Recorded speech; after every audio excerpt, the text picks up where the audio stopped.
Hello, I'm Mark Johnson, and I'm one of the Executive Vice Presidents at iCEV. Thank you for joining me for the Using iCEV as Your LMS session. I hope you enjoy the session, and I hope you stick around for the live Q&A at the conclusion. In this session, we're going to talk about how iCEV can be utilized as your self-contained LMS. While we do connect with Google Classroom, we integrate with Canvas, Schoology, and many other LMS platforms, there are some of you that want to stay exclusively within iCEV, and you want your students to log in and access all of their course material through the iCEV platform. Fortunately, we have a lot of features that allow you to do just that with iCEV and utilize it as your self-contained LMS.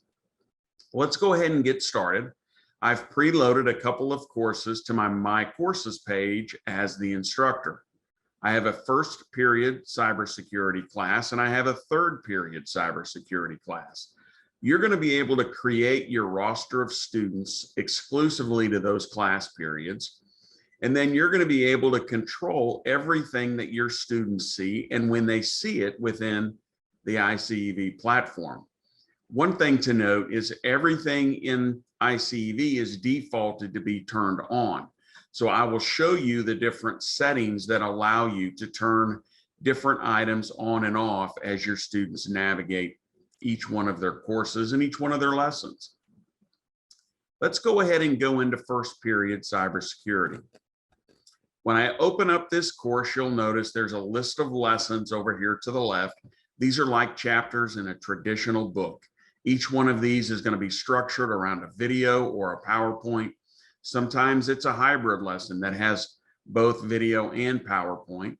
There'll be activities, projects, bell ringers, key concepts, assessment questions, and lesson plans for you as the instructor. The nice thing is with all of the different items that are on each lesson, you're going to be able to control what they see and when they see it. If you look over here to the right, you're going to see a section for students. This is where you're able to manage your roster. Look at the course grades report by the entire course. There's also a course grades report for each lesson. This is where you're going to invite your students to join your class. For the sake of time, I've already preloaded a couple of students, but I'll walk you through the process. You're also able to create custom assessments where you're able to pool questions and interactive items from each one of these lessons. You could do one lesson alone, you could do multiple lessons, and you can also add your own questions in the Create Custom Assessment feature. Under the Settings tab, this is where you're going to be able to copy the lesson visibility settings from course to course. So if you teach more than one section of cybersecurity, you're able to create those lesson visibility settings and then copy them over to the next course so you don't have to do that for each one of the sessions you teach. That is a brand new feature, and that is something that came directly from the classroom. Teachers asked for that, and fortunately our team was able to put that together. You're also able to archive your course, but then you will see here all of your lesson visibility settings, the assessments, activity settings, assessment and answer activities, all of your instructional materials, and your PowerPoints and your videos. You'll notice here there's several different lessons that are available for you to share with your students. If you would like, you can go in and hide the lessons that you do not want them to work on. So right here under Show Settings, I can activate this tab that allows me to either make a lesson visible, hide it, or make it visible on a specific date. We also have a default setting over here under lesson visibility where we can hide everything because I had mentioned earlier, everything is turned on. So let's hide everything from the students. Then we can come in and make this specific lesson visible. So now all they see is the Introduction to Cybersecurity lesson when they log in. If I wanted to set lesson number 2 visible, let's just hypothetically say we're going to make that visible on Thursday. I can create that setting. Now when my students log in, it's going to show up on Thursday for them to work on this specific lesson. I'm going to go ahead and show everything visible so we can go through the demo. The next thing I want to do is invite my students and create my roster for each one of these classes. That is extremely easy, and I come to the Invite Students tab. This will give me the specific registration code for first period cybersecurity. Every course, every playlist that I load on my homepage is going to have its own unique registration code. From here, I'm going to ask my students to go to this specific registration page. They can do this from their device in class. They can do it at home. I encourage you to do it all at the same time, and within 5 minutes, you could have your entire roster loaded to each one of your classes. Again, I've already loaded a few of these, but I'll show you how simple this is. You can have your students go to this specific link. They're going to put in the registration code, their first and last name, and you'll notice the boxes that are required are indicated by the red asterisk. The email is not required for your students to utilize iCEV. You will need to have them create their username. I would encourage you to have them use their school login. That way they only have one username that they have to worry about. If you give them the opportunity to create their own, I'm sure you understand how unique that can become. They can create their own password, because I'll show you how you can reset that for them. As we all know, they will forget it. All they have to do now is select their security question, check this box, and hit submit, and it will automatically create that student login page, which is here. Now, as you look at my screen, it says welcome, Will. So I'm a student and I have registered for first period cybersecurity. When I go to this as a student, you'll notice I'll see all of the different lessons that the teacher has available to me, because currently everything is turned on. If I go back to my teacher's page, I'll go back to first period cybersecurity. And if I come back over here under the students tab and I look at manage roster, this is going to show me that I've got 2 students out of a total of 10 enrolled. So I have 10 enrollment slots. That number is specific to what you purchase as a district. My 2 students, you can see their names here. As the instructor, I'm able to see their username. I can reset their password. I can remove that student from my class if they leave. But let's say 3 or 4 weeks into school, this particular student moves from first period to third period. All I have to do is select move. That allows me to select third period. I can move her into my third period class. And the nice thing is all of the grades will move with her. So if I go to manage roster, you'll notice she is now in my third period class. Again, the important piece there is any of the work she completed in the first 3 weeks will move with her to that third period class. So let's go back into the first period cybersecurity class and look at some of the settings and some of the features that are available for each one of your lessons. Let's open up a lesson and let's look at cyber issues, passwords, and 2-factor authentication. Again, as I'd mentioned, every lesson is going to be structured around a video or a PowerPoint that will load in this player. And this allows me to view this video or PowerPoint right here from my page. I can use this and broadcast it on the smart board, on a projector. But my students are, when they log in, they're going to be able to access that video as well. They can access it from their smartphone, from any device, whether it's in class or at home. Along with that, you're going to notice we've got several instructional material items that go along with that particular lesson. The very first thing you'll notice is a video transcript. Since this is a video lesson, the transcript is going to be very specific to the video. The nice thing about this is we have teachers that will upload this into Google Translate, put this in whatever version they need it in, maybe Spanish or what have you. But your students are going to be able to access this as well when they log in. As you notice over here to the right, visible to students, that box is checked. The next item is the horizontal alignment. You notice that box is not checked, and it doesn't allow me to check it because this is a teacher-specific item. When I select the horizontal alignment document, this is going to show me as an instructor how this lesson is aligned to math, language arts, social studies, and science.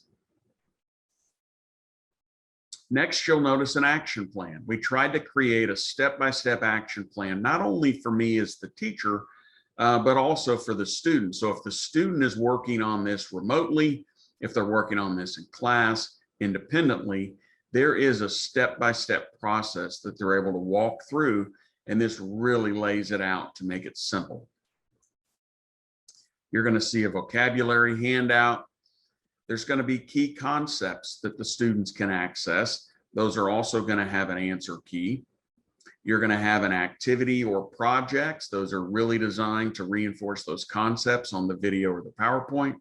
And you're also going to have an assessment or checking for comprehension that's available for each lesson.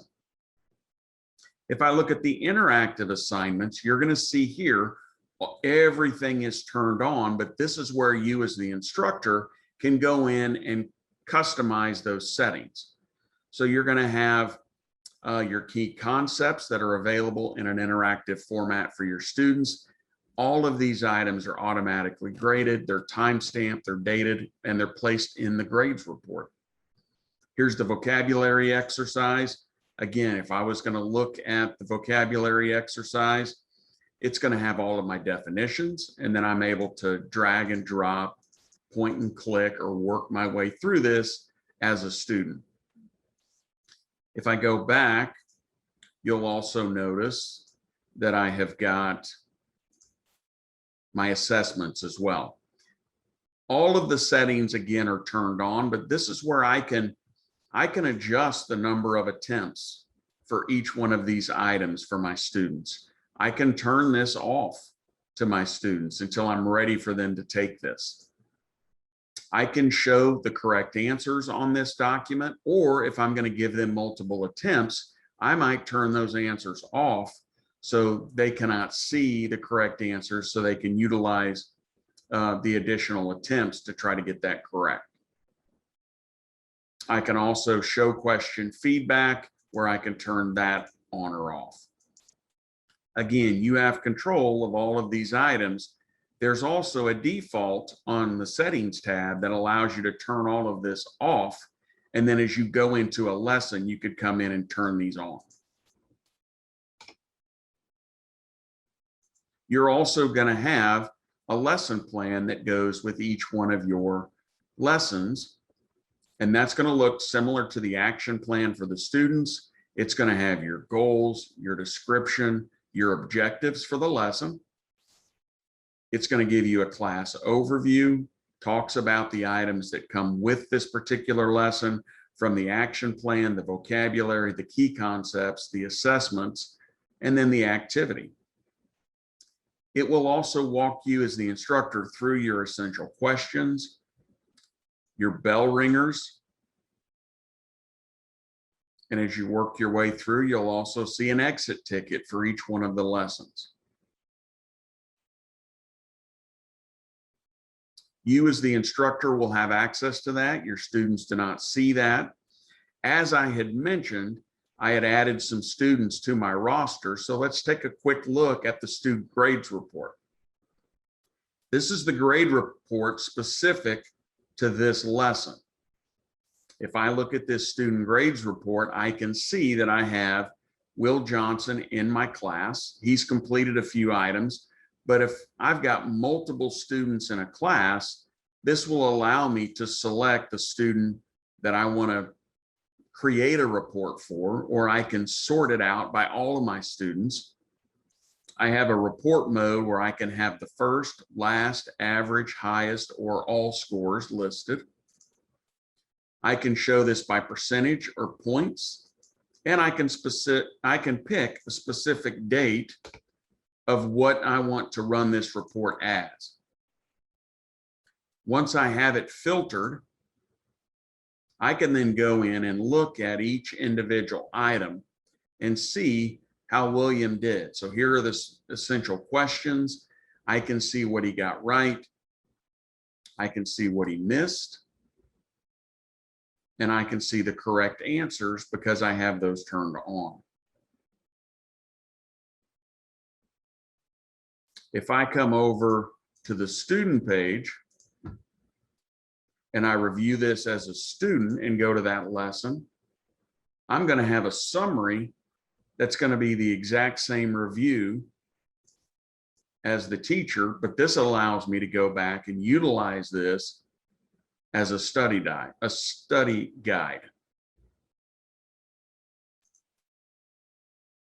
But again, you'll notice that my student version allows me to access the video, the transcript, the action plan, the vocabulary, the key concepts, and the activity. And then I can also create, or I can complete these in the interactive version. If I go back to the teacher page, let's take a look at changing the settings that allows me to hide these lessons. So I'm going to hide all of them. I'm going to make this first one visible to the student. Now, when I go back to the student page and I select the course, you're only going to see the one lesson that I made available to that student. So it really gives you some flexibility to not overwhelm your students and to customize that for each one of your courses. It also allows you to make modifications that you might need to make for specific students. But I think most importantly, we give you, the teacher, total control over all of the different settings for all of the different lessons. As we go back to the My Courses page, I'm going to go into my third period cybersecurity class. And again, you will notice it's going to look exactly the same. I've got my Manage Roster tab, which is going to show me where my other student is that I preloaded. But again, if I wanted to move Adriana back to first period, I can move her right back into first period and everything will transfer right back over to my first period roster.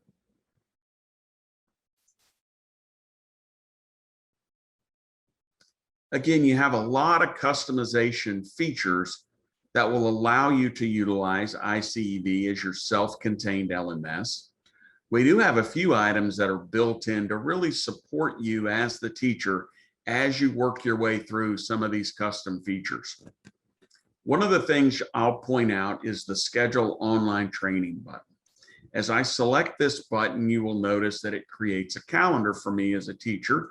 I can come in and pick a specific time that works, probably on my conference period. Once I fill this out, I can confirm that appointment, and that is going to send an invitation to our professional development team. We'll send you a link for a one-on-one session that will give you the opportunity to do training and take a much deeper dive and see how we can help you as you try to customize iCEV as your self-contained LMS.